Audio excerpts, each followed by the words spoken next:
Hello everyone, welcome to JEE पे जीत series at Learno Hub. मैं हूं अद्रिज और मेरे साथ आप पढ़े हो physics for JEE only at learnohub.com, जहां पे आपको मिलते हैं फिजिक्स, केमिस्ट्री, मैथमेटिक्स के सारे चैप्टर्स के सभी लेक्चर्स, सभी वीडियोस बिल्कुल फ्री।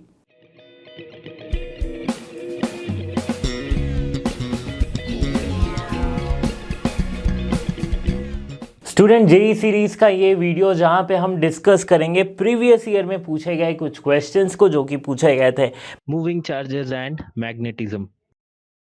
तो चलिए शुरू करते हैं इस वीडियो को।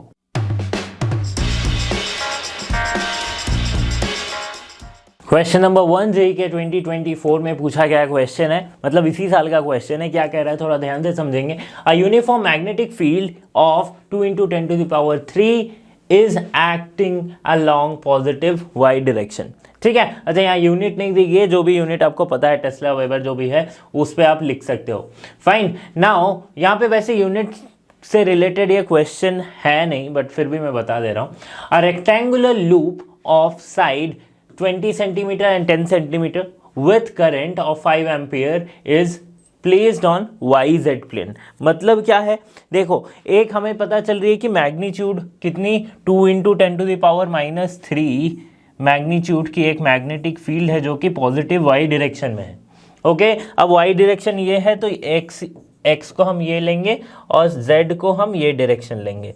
ठीक है, अब पूछा क्या गया है और क्या क्वेश्चन दिया है। अ रेक्टेंगुलर लूप जिसकी साइड्स 20 सेंटीमीटर और 10 सेंटीमीटर की डायमेंशंस है, उसे कहाँ रखा गया, जिसमें करंट 5 एम्पियर की फ्लो हो रही है, उसे YZ प्लेन में रखा गया। मतलब ये y एक्सिस, ये z एक्सिस, इस प्लेन में रखा गया है। किसको? ठीक है, लूप को रखा गया। लूप में करंट कैसी फ्लो हो रही है, anti clockwise direction in sense with reference to negative x axis. मतलब देखो एंटी क्लॉकवाइज डायरेक्शन अगर आप यहां से इधर से देखोगे, सामने से अगर प्लेन ऑफ द पेपर में, तो आप इस तरह से बना दोगे, बट ऐसा नहीं है। Sense reference to negative Y axis, negative x axis, तो मतलब हमें नेगेटिव एक्स एक्सिस में खड़े होकर अगर मुझे एंटी क्लॉकवाइज दिखे तो सामने से क्लॉकवाइज दिखेगा, राइट, लाइक दिस। तो ये है करंट की डायरेक्शन। फाइन, ये है करंट की डायरेक्शन। जो करंट कितनी फ्लो हो रही है, 5 एम्पियर की करंट फ्लो हो रही है। यहाँ पे डिस्टेंस कितना है, sorry dimension 10 centimetre and this is 20 centimetre, right, that is 0.1 metre and this is 0.2 metre. समझ में आ रही है बात? कोई दिक्कत, कोई कंफ्यूजन नहीं है। अब क्वेश्चन पूछ क्या रहा है, the current is okay magnitude and direction of torque is. Magnitude पूछा जा रहा है और डायरेक्शन ऑफ टॉर्क पूछा जा रहा है। ठीक है, तो टॉर्क होती क्या है, M क्रॉस B। मैग्नीट्यूड के टर्म्स में अगर मैं मैग्नेटिक फील्ड और मैग्नेटिक मोमेंट के टर्म्स में टॉर्क को लिखूं तो M क्रॉस B होती है। अब B तो हमारे पास दी गई है, M क्या है, M is I × A। See vector क्यों लिख रहा हूं मैं, वेक्टर क्यों लिख रहा हूं, क्योंकि मुझे डायरेक्शन भी चाहिए। अगर सिर्फ मैग्नीट्यूड पुट ही होती तो मैं ये फॉर्मूला में पुट करके भी ले आता। ठीक है, वेक्टर इसलिए लिख रहा हूं क्योंकि मुझे डायरेक्शन भी चाहिए। अब देखो क्या हो रही है कि ये M जो है वो क्या होती है, I × A, area, area vector है ना, क्रॉस B। ठीक है, सो I क्या हो जाएगी, I दी गई हमारे पास 5 एम्पियर। ठीक है, साथ ही साथ 5 एम्पियर को सिर्फ 5 लिखो, कोई दिक्कत नहीं है ना। 5 लिखा हमने, इंटू 0.1 इंटू 0.2। फाइन, ठीक है। अब देखो ये हो गई इसकी एरिया। अब इसके एरिया वेक्टर है तो वेक्टर की डायरेक्शन किस तरफ होगी, तो हमें एक यूनिट वेक्टर से मल्टीप्लाई करना होगा। अब यूनिट वेक्टर, एरिया वेक्टर किस यूनिट वेक्टर पे है, देखो इसे समझने के लिए हमें ये वाला स्टेटमेंट फिर से ध्यान से पढ़ना होगा। The current is in anti clockwise sense with reference to negative x axis. Negative x axis का मतलब ये आई कैप होता है इस डायरेक्शन में यूनिट वेक्टर, इस डायरेक्शन में होता है जे कैप, इस डायरेक्शन में होता है के कैप। अब अगर इसकी नेगेटिव एक्सिस की बात करें तो इस डायरेक्शन में माइनस आई कैप, नीचे की डायरेक्शन में माइनस जे कैप, इस डायरेक्शन माइनस के कैप। फाइन, तो अब देखो क्या आ रही है, तो ये नेगेटिव एक्स एक्सिस यानी कि माइनस आई कैप लिखूंगा यूनिट वेक्टर। ठीक है, अब मेरा ये क्वांटिटी हो गया। साथ ही साथ जो b है हमारा वो क्या है, 2 इंटू 10⁻³ साथ में कौन सा वेक्टर लगेगा, डायरेक्शन कौन सा हो रहा है, देखो b इस डायरेक्शन में है यानी कि j कैप लग रहा है, ठीक है, सो j कैप। तो अब इन दोनों का क्रॉस प्रोडक्ट करेंगे तो किस तरह से जो भी आंसर आपके पास क्या आएगा, देखो बहुत लोगों का कंफ्यूजन इसके सॉल्व में हो जाएगा, लेकिन यहाँ पे अगर आप ऑप्शन देखोगे, 4 ऑप्शंस जो है चारों के 4 ऑप्शन सिमिलर है, 2 इंटू 10⁻⁴ तो ऑब्वियसली मैग्नीट्यूड तो इतना ही आने वाला है, ठीक है, आगे सॉल्व करने की जरूरत नहीं है, मैग्नीट्यूड इतना ही आने वाला है। तो मैं लिख देता हूं 2 इंटू 10⁻⁻⁴ न्यूटन मीटर, है ना। अब बारी आती है डायरेक्शन की, अब बारी आती है किसकी, डायरेक्शन की, न्यूटन मीटर ये क्या आ गया, मैग्नीट्यूड आ गया। ओके, डायरेक्शन क्या होगा, यहां पे क्रॉस प्रोडक्ट किसका हो रहा है, -i cap cross j cap का, -i cap cross j cap का क्रॉस प्रोडक्ट हो रहा है। तो i cap cross j cap क्या होती है, k कैप होती है, तो यहां पे क्या आ जाएगी, -k कैप, -k कैप यानी कि negative z direction, negative z direction, fine. तो नेगेटिव z डायरेक्शन कहां पे आ रही है, ऑप्शन 2 में हमारे पास आ रही है, सो ऑप्शन 2 जो है वो हमारा करेक्ट हो जाएगा, है ना। मैग्नीट्यूड 2 इंटू 10⁻⁴ है, नेगेटिव z डायरेक्शन क्या हो रही है, हमारे पास आ रही है क्या, -k आ रही है ना, सो ये -k हम यहाँ पे लिख सकते हैं, k यूनिट वेक्टर। ओके, समझ में आई बात। वैसे तो ये क्वेश्चन को आप देखते ही सॉल्व कर सकते हो, किस तरह से, क्योंकि आपने देखा कि मैग्नीट्यूड हमें सिमिलर दिया है चारों ऑप्शन में, ठीक है, शॉर्ट ट्रिक बता रहा हूं, मैग्नीट्यूड चारों ऑप्शन में सिमिलर दिया है, तो यानी कि आप कुछ भी सॉल्व करो यही आंसर आने वाला मैग्नीट्यूड का, तो आप सॉल्व भी मत करो, ठीक है। तो आप क्या करोगे फिर, तो फिर आपको देखना है क्या कि टॉर्क जो होगी, मैग्नेटिक फील्ड अगर यहां है, लूप या अगर यहां लगी हुई है, और क्या कह रहे हैं कि करंट की डायरेक्शन यहां है, तो Fleming's of left hand rule लगाओ, है ना, फ्लेमिंग्स लेफ्ट हैंड रूल या फिर Fleming's rule to identify the direction, यहां से हमें पता चलेगा कि टॉर्क किस तरफ आ रही है, ठीक है, टॉर्क जिस तरफ होगी उस डायरेक्शन में हो जाएगा। तो यहां से जो भी डायरेक्शन आपके पास आ रहा है, पॉजिटिव z नेगेटिव z, उस डायरेक्शन पे आप टिक कर दोगे। ओके, समझ में आई बात। थोड़ा सा कैलकुलेशन था, कैलकुलेशन क्या, वेक्टर का क्रॉस प्रोडक्ट था और कुछ भी नहीं था इसमें। क्वेश्चन नंबर 2 ये भी 2024 का क्वेश्चन है, देखते हैं क्या कह रहा है question. Rigid wire consist of semi circular portion of radius r and 2 straight sections. The wire is partially immersed in a perpendicular magnetic field B as shown in the figure. Find the magnetic force on the wire if it carries current of I. तो देखो ये wire की दी गई है, एक आधी loop जैसी है जिसे मैग्नेटिक फील्ड में रखा गया। अच्छा, मैग्नेटिक फील्ड में क्रॉस लगाया गया है, यानी कि मैग्नेटिक फील्ड की डायरेक्शन जो है वो towards the going inside the board है। ओके, अब देखो लूप में जो ये यहाँ पे करंट है और यहाँ पे भी करंट है, इस डायरेक्शन में इस तरह से करंट जा रही है। अब अगर ये स्ट्रेट करंट कैरिंग कंडक्टर है, ऑपोजिट डायरेक्शन में है, तो इक्वल मैग्नेटिक फील्ड को एक्सपीरियंस कर रहा है, तो फोर्स क्या होगी, इक्वल एंड ऑपोजिट हो जाएगी, है ना। फोर्स इक्वल एंड ऑपोजिट होने से क्या हो जाता है, तो ये हमने straight current carrying conductor parallel जो वायर्स का जो हमने डेरिवेशन किया था वहां पे हमने देखा था कि अगर इस तरह से रखा जाए तो फोर्स इक्वल एंड ऑपोजिट हो जाएगी।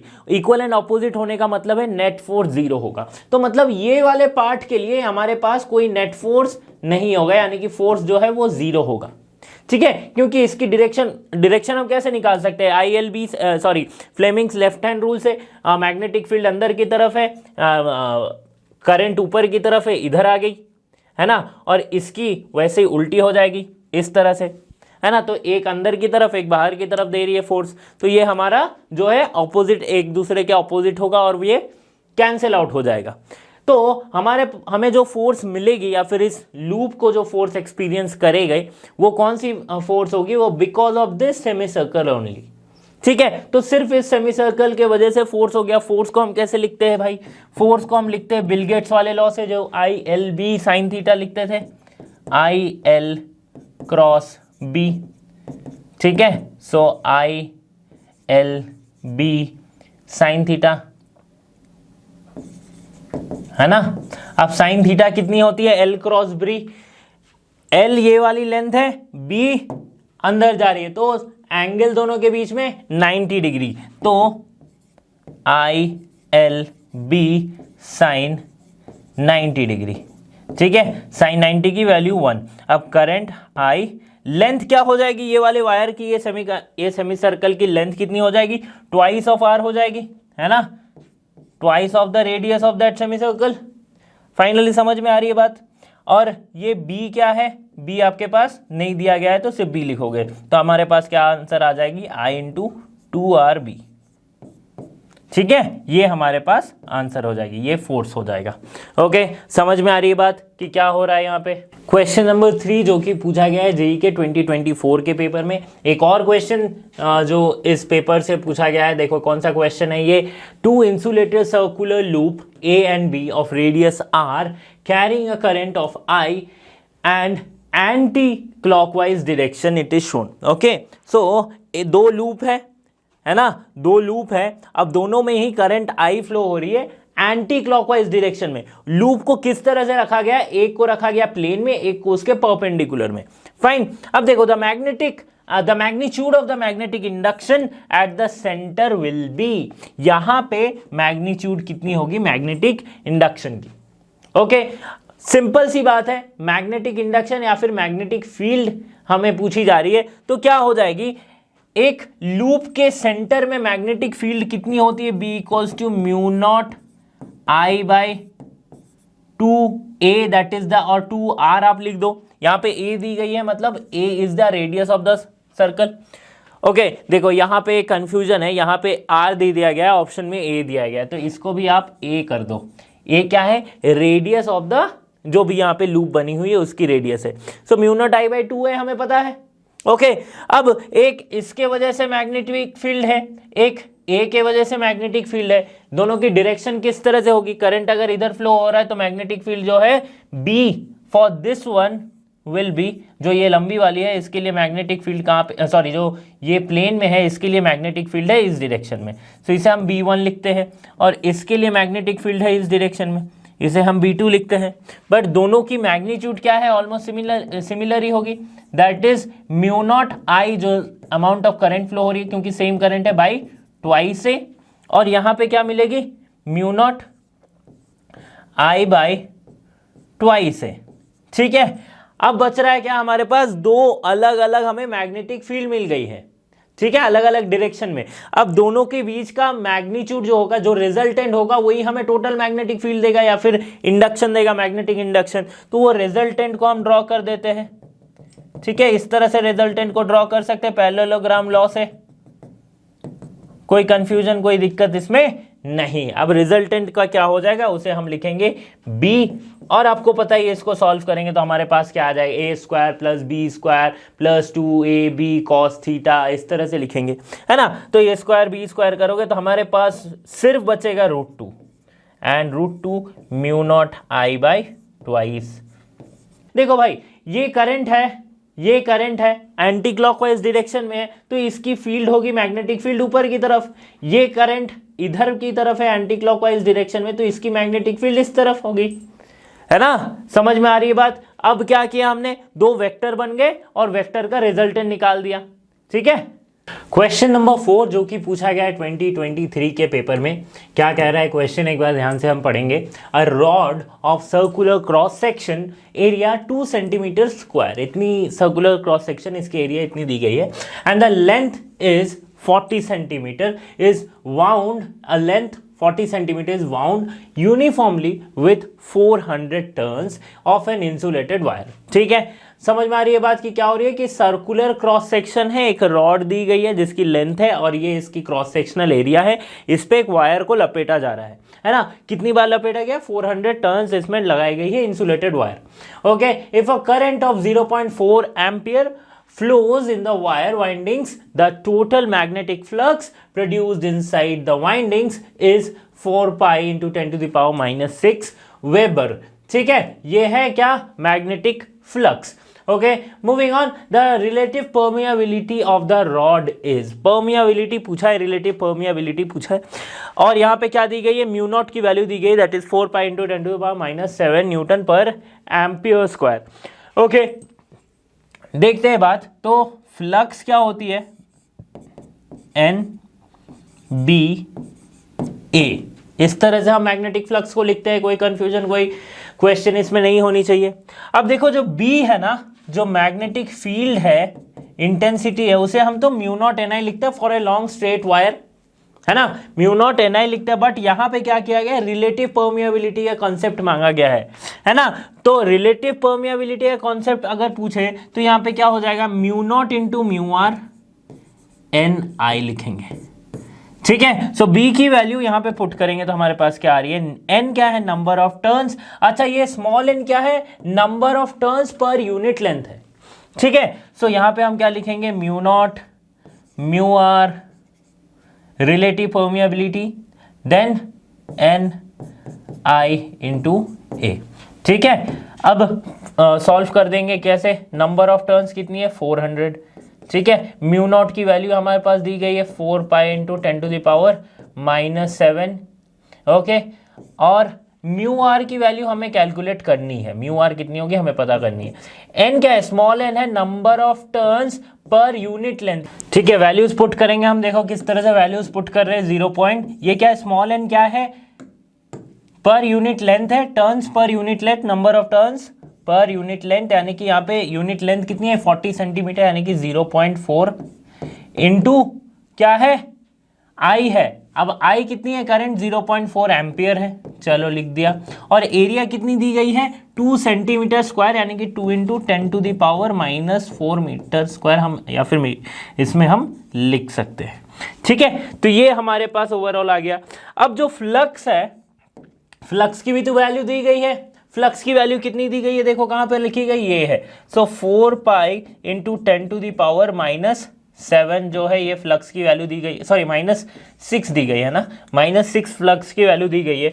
अब हमें म्यू आर आसानी से मिल जाएगा, है ना, 0.4 को कैंसिल आउट करो, 10⁻⁴, यानी कि यहाँ पे कितनी हो जा रही है, 10⁻⁻⁴, यहाँ पे है 10⁻², तो 10⁻⁻ यहाँ आ जाएगा -2, यहाँ पे सिर्फ 4 बचेगा, यहाँ 8 आएगा, ठीक है, ये भी कैंसिल आउट होगा, सो 8 इंटू 4 24 इंटू 4 दैट इज 16, और यहाँ पे भी 4 है, 4 पाई वाला टर्म इधर से कैंसिल हो जाएगा, 10⁻⁻⁶ 10⁻⁻⁷ इधर से कैंसिल आउट होगा, तो हमारे पास म्यू आर की जो वैल्यू आएगी वो समथिंग अराउंड आएगी 100/320, okay, so which is 0 0 5 and 16, so 5/16, mu R की वैल्यू हमारे पास क्या आ रही है, 16, ठीक है, समझ में आ गई बात, ओके। कौन सा ऑप्शन करेक्ट हो रहा है, ऑप्शन 4 जो है हमारा करेक्ट हो जा रहा है। किस तरह से, बस हमने क्या किया, म्यू आर को सेपरेट किया, सिंप्लीफाई किया म्यू आर के लिए, तो हमारे पास जो भी कैलकुलेशन आप करके भी देख सकते हो, मैं तो लाइक वर्बली आपको बता दिया हूँ, 5/16 100/320 which is equals to 5/16, so mu R permeability, relative permeability की वैल्यू 5/16। क्वेश्चन नंबर 5 पूछा गया है जेईई के 2023 के पेपर में, क्या कह रहा है question, as shown in the figure, current of 2 ampere flowing in a equilateral triangle of side 4√3 centimetre, ठीक है, the magnetic field at the centroid O of the triangle is, यहाँ पे मैग्नेटिक फील्ड पूछी गई है, तो मैग्नेटिक फील्ड देखो तीनों के वजह से होगी, एक इसके वजह से होगी B1 B2 B3, सो जो नेट मैग्नेटिक फील्ड होगी B1 + B2 + B3 हम करेंगे, ठीक है। अब मैग्नेटिक फील्ड अगर इस तरह से एंगल बनी हुई है, फाइन, एंगल वाली जो आपके पास दी गई है कि एक स्ट्रेट एंगल है, इसके इतने डिस्टेंस पे हम निकालेंगे, कितने डिस्टेंस पे निकालेंगे, उसके लिए हम यहाँ पे एंगल लेते हैं अल्फा, यहाँ पे एंगल लेते हैं बीटा, ठीक है, इस तरह से हम सॉल्व करते हैं। बट चूंकि ये इक्विलेटरल ट्रायंगल है, अल्फा और बीटा जो है वो दोनों सेम होंगे, ठीक है। मैं पहले फॉर्मूला आपको लिख देता हूँ कि जो मैग्नेटिक फील्ड होगी, नेट मैग्नेटिक फील्ड, वो 3 × μ0 I/4 4 पाई डी, ठीक है, where D is this distance D, चाहे ये इसको भी लो चाहे इसको भी लो, कोई भी डी है, okay, into sine alpha plus sign beta. ये आपके पास आ गई क्या, मैग्नेटिक फील्ड की इक्वेशन, ठीक है। 3 से मल्टीप्लाई इसलिए क्यों किया, क्योंकि b1 plus b2 plus b3 और तीनों ही इक्वल है, so 3 into this same thing, okay. अब in case of equilateral triangle, equilateral, this alpha equals to beta equals to कितनी हो जाएगी, 60 डिग्री, सारे एंगल सेम है, ओके। अब सेम एंगल है तो बी नेट हमारा जो आ रहा है वो क्या आ जाएगा, 3 mu naught I by 4 pi D 2 sine 60 degree, ठीक है। तो यहाँ पे सारे नोन है, बस डी को फाइंड आउट करना है। अब डी को इजीली फाइंड आउट कर सकते हैं हम कि ये हमने एक एंगल बना दिया इक्विलैटरल ट्रायंगल, इसके सेंट्रॉइड से, सॉरी इसके सेंट्रॉइड से इस डिस्टेंस को हम कह रहे हैं डी। यहाँ से अगर मैं एक और एंगल बाइसेक्टर खींचूँ तो ये मेरी हो जाएगी अल्फा बाई 2 यानी कि 30 डिग्री एंगल, ठीक है। कितनी एंगल हो जाएगी, 30 डिग्री, और ये मेरा परपेंडिकुलर है जिसे मैं 90 डिग्री कह रहा हूँ। तो इस वाले इमेज से मैं लिख सकता हूँ tan, अच्छा ये डिस्टेंस भी दी गई है, that is 4√3 centimetre. So tan 30 degree equals to perpendicular by base, perpendicular क्या है, d है, बेस में क्या है 4√3 का आधा, क्योंकि ये डिस्टेंस तो हाफ हो जाएगी, तो 2√3, tan 30 की वैल्यू 1/√3 equals to d by 2√3, √3 will cancel out, d की वैल्यू आ गई 2 सेंटीमीटर और d equals to 2 into 10 to the power -2 metre. इस तरह से भी लिख सकते हैं। बस अब वैल्यूज पुट कर देने, 3 इंटू म्यू नॉट की value 4 pi 10 to the power -7, okay, and current आपके पास 2 एम्पियर की है, फाइन। यहाँ पे भी 4 पाई इंटू डी क्या है, 2 इंटू 10 टू द पावर -2, साथ में ये है 2, यहाँ पे क्या है √3/2, 2 साइन 60 डिग्री, साइन 60 की वैल्यू √3/2। सो देखो किस तरह से कैंसिल आउट हो जा रहा है, 2 यहाँ पे भी 2 कैंसिल आउट, यहाँ पे 4 पाई कैंसिल आउट हो जा रहा है, 10 टू द पावर -2 पर जाके इससे मिलेगा तो 10 टू द पावर -5 बचेगा आपके पास। सो यहाँ पे जो हमारी आंसर आएगी वो क्या है, ये 3 और ये √3, that is 3√3 into 10 to the power -5 tesla. Tesla इसकी यूनिट है, देखो option D is the correct answer, okay. समझ में आ गई बात कि बहुत इजी तरीके से थोड़ा सा ज्योमेट्री का यूज करके हमने इस क्वेश्चन को सॉल्व किया है। क्वेश्चन नंबर 6 जेई के 2023 में पूछा गया क्वेश्चन, थोड़ा सा इसे समझने वाला क्वेश्चन है, कंसेप्चुअल क्वेश्चन है, कैसे किस तरह से समझेंगे, आई मीन मैथमेटिकल क्वेश्चन है, ज़्यादा कुछ कंसेप्चुअल इसमें है नहीं।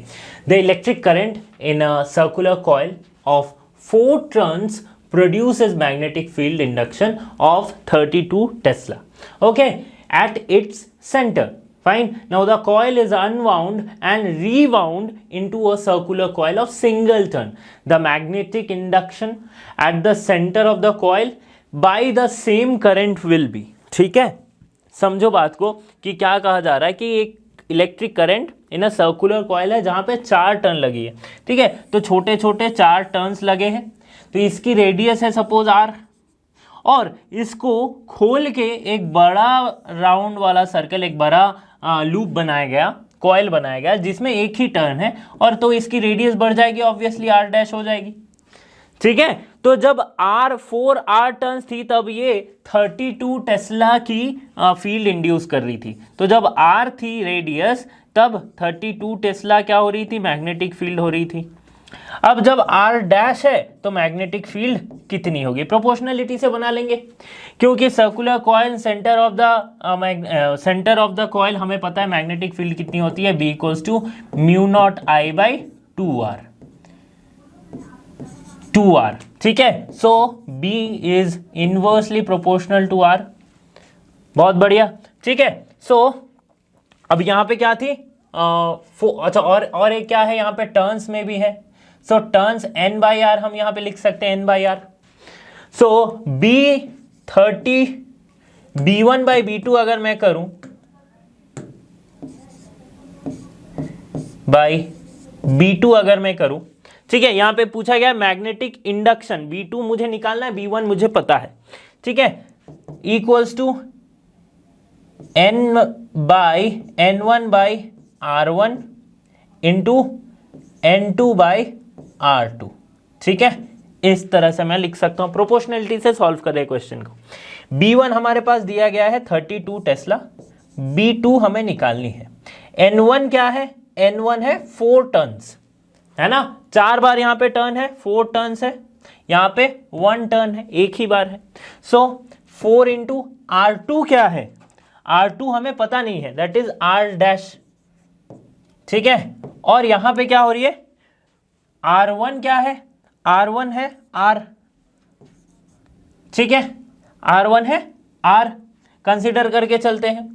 N2 क्या है 1, तो हमारे पास जो B2 की वैल्यू आई, B2 की वैल्यू जो आई वो क्या आ रही है, देखो 32 R बाई 4 R डैश, ठीक है, ये आ रही है। अब देखो R और R डैश में कोई रिलेशन है क्या, द कॉइल, यहां पे लिखा क्या गया है, the coil is unwound and rewound into circular coil of single turn. मतलब क्या, इसका मतलब क्या हुआ कि इसकी जो रेडियस है, इसी वायर से, इसी वायर को अगर मैं 4 बार घुमा के, 4 बार घुमाना हुआ जो है, इसको मैं अगर खोल के एक बार में घुमाऊं तो मुझे ये रेडियस मिलती है। तो इसका मतलब ये है कि ये रेडियस इसका 4 गुना, इसकी 4 गुना है, ठीक है, समझ पा रहे हो ना, देखो वायर सेम ही है, सेम ही वायर लिया गया, एक बार उसे छोटा किया गया जहां पे हमने 4 टर्न्स कर पाए, फिर उसी को खोल के एक बड़ा टर्न करूंगा तो 4 टाइम्स हो गया ना, है ना, तो ये R dash is 4 times of R, so we can simply write R dash equals to 4R, है ना, R dash equals to 4R है, तो यहां पे पुट कर देंगे हम B2 equals to 32R into 4 into 4R, R will cancel out, हमारे पास B2 क्या आया 32 बाई 16, दैट इज 16 टू ज़ा 2 टेस्ला, ठीक है। तो देखो करंट कहां पे ज्यादा आ रहा है, यहां पे हमें मिल रहा था क्या 32 Tesla, sorry magnetic field induction कहां पे ज्यादा है, इसमें हमें 32 टेस्ला मिल रहा था, यहां पे हमें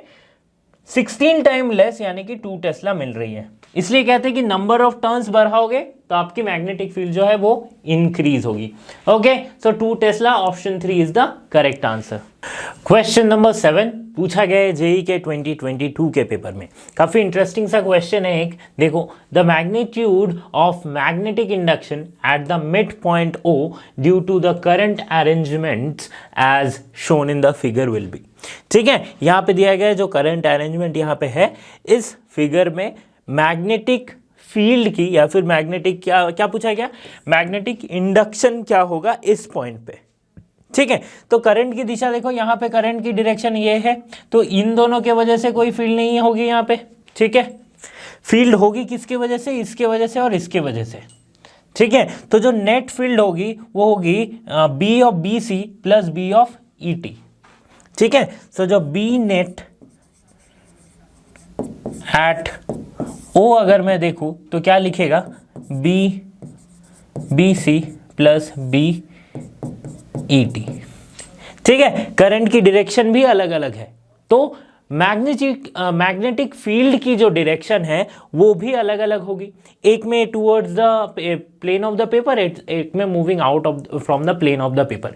बट यहाँ पे डायरेक्शन का लेना देना नहीं है, क्योंकि यहाँ पे सिर्फ हमें मैग्नीट्यूड पूछा गया है, ठीक है, मैग्नीट्यूड पूछा गया है। तो अभी मैग्नीट्यूड के लिए सॉल्व करेंगे तो क्या आ जाएगा, देखो क्या होती है करंट कैरिंग कंडक्टर के लिए अगर स्ट्रेट यहाँ पे है इनफाइनाइट एक वायर जैसा, तो हम क्या लिखते हैं, mu naught I by 4 pi are.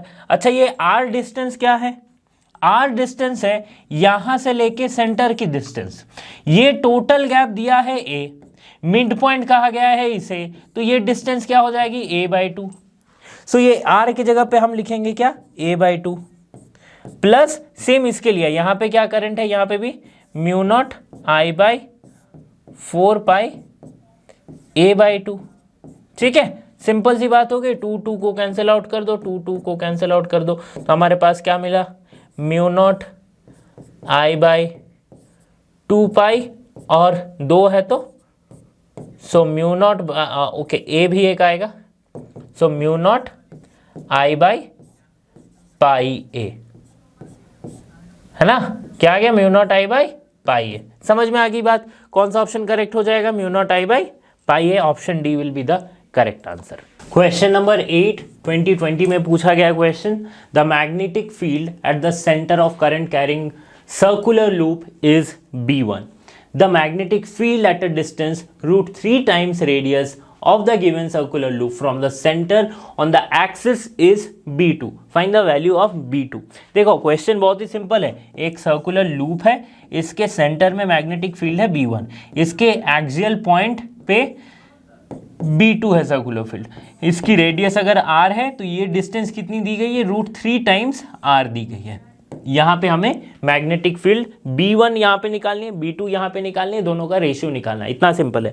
तो देखो B1 तो हमें पता है क्या होती है, centre of the mu naught I by 2R, ठीक है, समझ में आ रही है। B2 के लिए हम कौन सा फॉर्मूला लिखते हैं, एक्सियल पॉइंट के लिए हम कौन सा फॉर्मूला लिखते हैं, mu naught I R square by 2 into R square plus जितना डिस्टेंस पे है R प्लस एक्स स्क्वायर लिखते हैं, तो डिस्टेंस क्या है, √3R का स्क्वायर टू दी पावर 3/2 लिखते हैं, ठीक है, यही तो लिखते हैं। B2 के लिए देखो, B1 तो हमारे पास आ गया, B2 के लिए क्या लिखेंगे, mu naught I R square by 2 into R square plus 3R square to the power 3/2 आ गया, ठीक है, टू दी पावर 3/2 आ गया। अब 3/2 का वैल्यू का हम इस तरह से सॉल्व करेंगे, इसकी जो भी वैल्यू आएगी हमारे पास, that will be approximately around 1/8 times of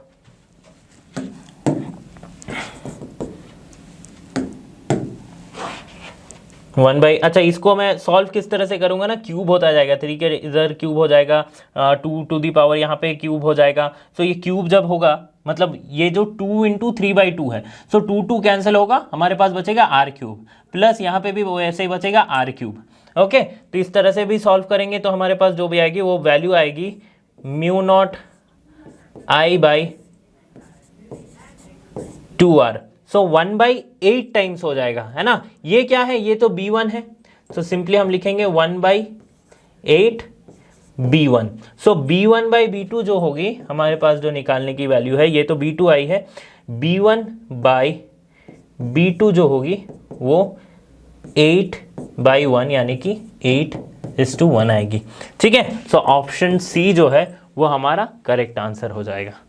समझ में आ गई बात कि किस तरह से हमने सॉल्व किया है, ये एक्सियल पॉइंट के लिए और ये बिल्कुल सेंटर पे। क्वेश्चन नंबर 922 का क्वेश्चन है, थोड़ा सा कंसेप्चुअल क्वेश्चन है। ये क्या कह रहा है क्वेश्चन आपसे, the current sensitivity of a galvanometer can be increase by, किस तरह से इंक्रीज कर सकते हैं, decreasing the number of turns, increasing the magnetic field, decreasing the area of the coil और decreasing the torsional constants of the spring, choose the most appropriate answer from the following, इन answer में से कौन सा correct होगा। तो हमें क्या पता है करंट सेंसिटिविटी के बारे में कि करंट सेंसिटिविटी जो होती है, करंट सेंसिटिविटी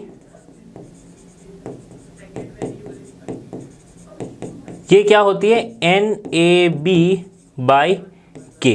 ये जो K है ये है टॉर्शनल कांस्टेंट, ठीक है, टॉर्शनल कांस्टेंट। तो ये जो K है, जो हमारे पास K आ रही है, ये क्या है, डिनोमिनेटर में, मतलब इसको अगर मैं डिक्रीज करूंगा तो सेंसिटिविटी बढ़ेगी, ठीक है, और ऊपर वाले टर्म्स को अगर मैं इंक्रीज करूंगा तो सेंसिटिविटी बढ़ेगी, है ना। इन दोनों में से कोई एक होना चाहिए सेंसिटिविटी को इंक्रीज करने के लिए।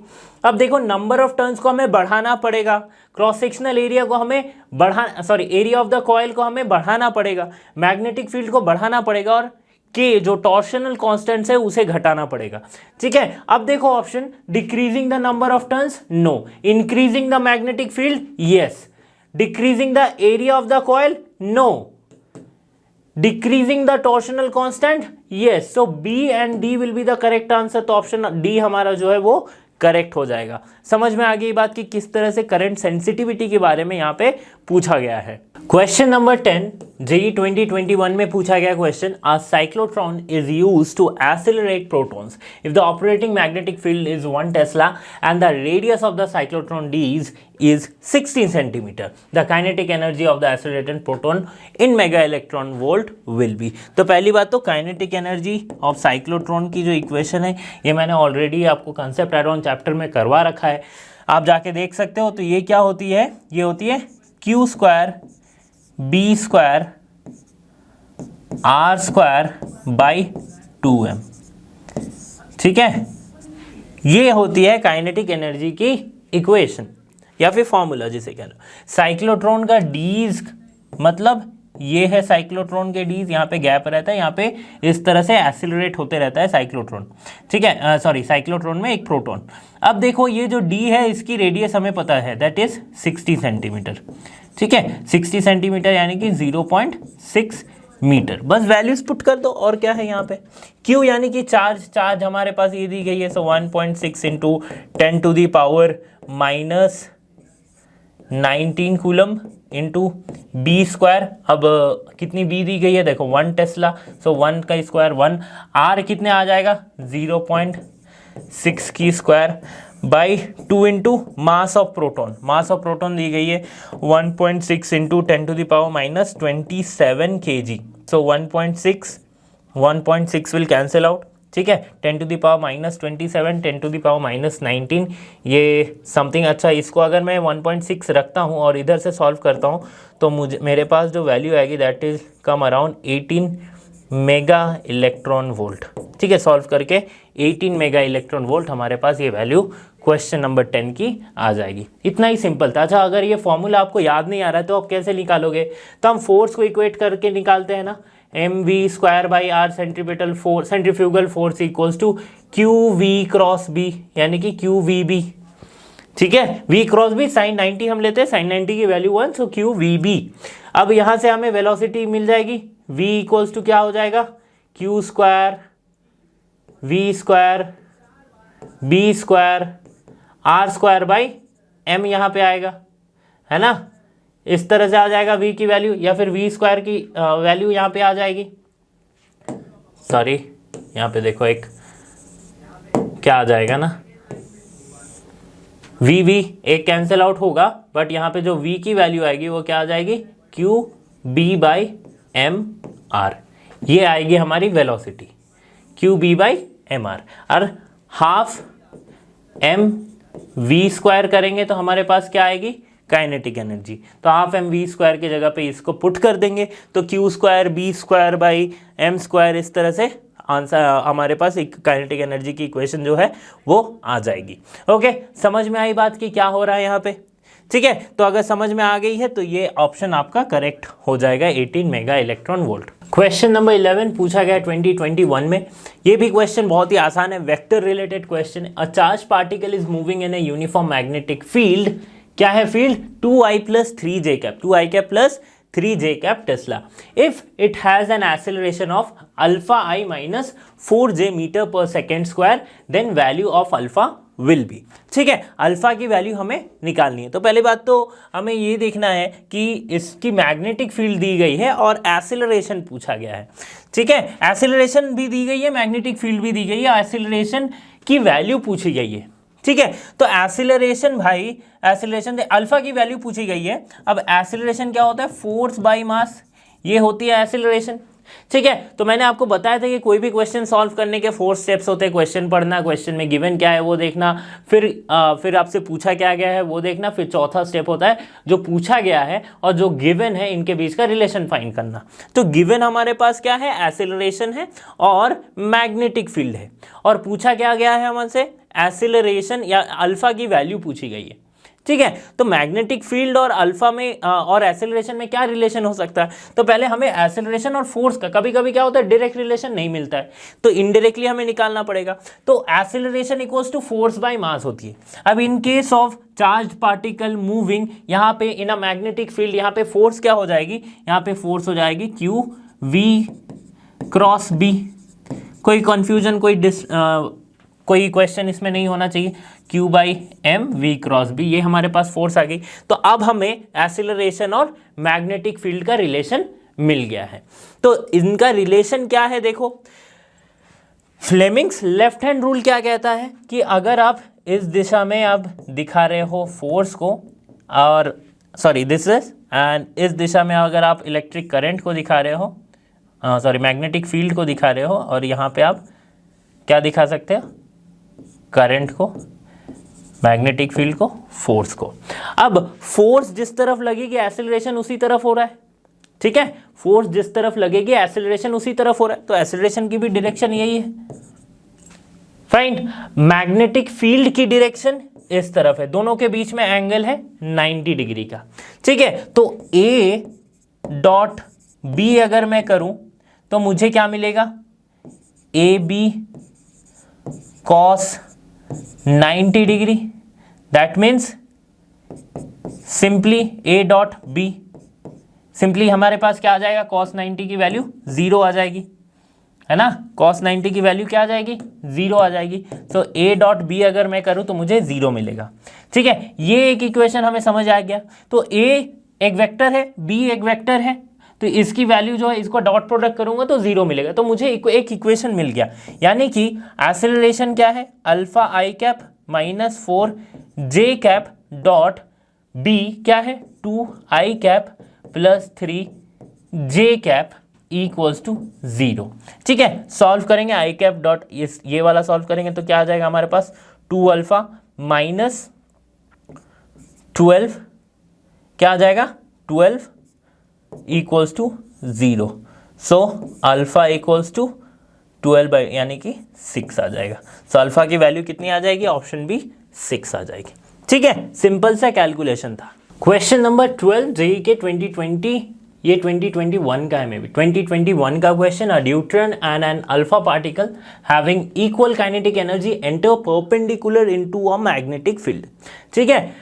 Late R D and RA be their respective radii of the circular path, find the value of RD by RA, ठीक है। एक न्यूट्रॉन और एक अल्फा पार्टिकल की kinetic energy of entering a perpendicular magnetic field same है, ठीक है। मतलब एक तरह से हम इसे cyclo charge particle in a perpendicular magnetic field हम कंसीडर कर सकते हैं।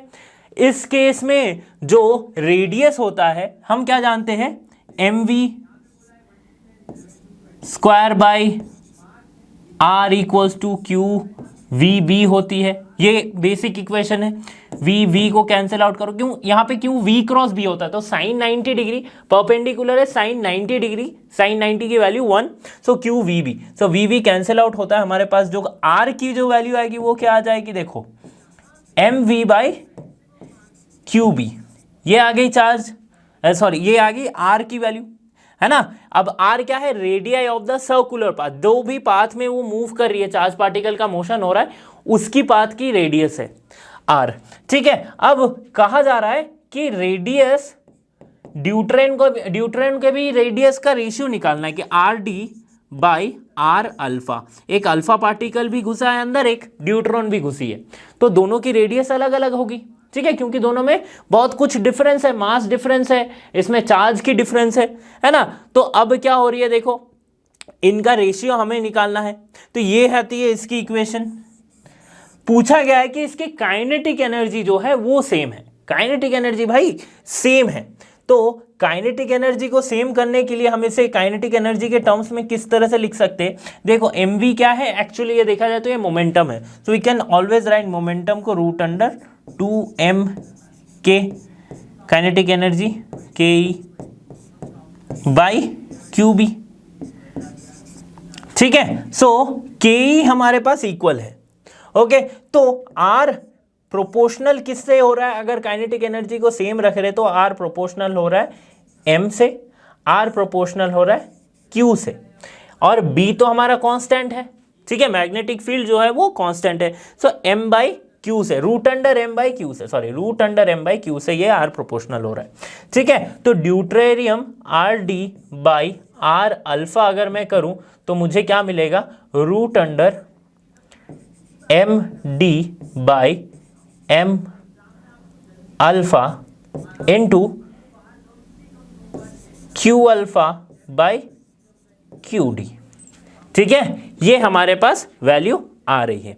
अब मास ऑफ ड्यूटेरियम और mass of alpha particle, charge of deuterium, charge of alpha particle by charge of deuterium, इसकी हमें रेशियो निकालनी है। मास ऑफ अल्फा पार्टिकल या फिर मास ऑफ ड्यूटेरियम क्या होती है? 2।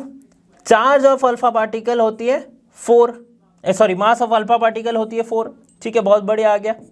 अब charge on alpha particle 2, charge on deuterium 1, यही तो रहता है ना, है ना? बहुत ज्यादा कुछ कठिन है क्या? नहीं है। ये क्या आ गया? 2 आ गया। सो 2/√2 विच इज इक्वल्स टू √2।